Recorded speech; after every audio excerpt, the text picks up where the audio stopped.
Pauline, Hugo, Ruben, Maryse, autant d'enfants atteints ou décédés de cancer inexpliqués dans plusieurs coins de France.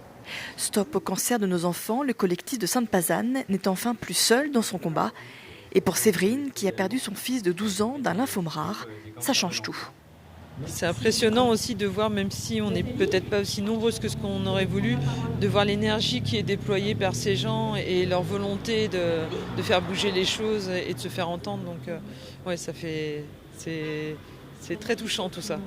Autour d'elle, des parents prennent la parole tour à tour et racontent leur combat pour leur enfant. Céline se bat pour son fils Ruben, atteint d'un cancer depuis 4 ans.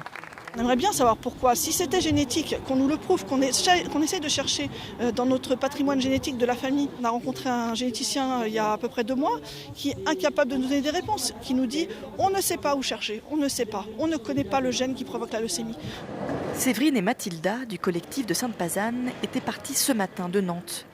Objectif aussi, médiatiser leur combat ignoré par les autorités. Il faut alerter. Après, oui, le ministère ne peut que entendre et voir ce qui va se passer. Après, est-ce qu'ils vont réagir vis-à-vis de ça je ne sais pas. Mais en tout cas, il faut le faire. Si on ne fait rien, il ne se passera rien. Si on ne dit pas les choses, personne ne les entendra. La dernière réunion publique remonte à 2020. À l'époque, l'ARS annonçait l'absence de causes environnementales pouvant expliquer les cancers des enfants. Mais le combat du collectif continue. Oui, c'est important parce que du coup, ils vont pouvoir entendre que ça existe vraiment et qu'il y a vraiment un impact sur nos enfants aujourd'hui.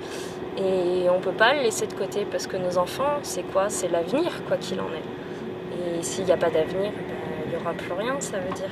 Lundi, Stop au cancer de nos enfants prendra la parole à l'Assemblée nationale pour la première fois lors d'une table ronde. De quoi faire avancer encore le combat.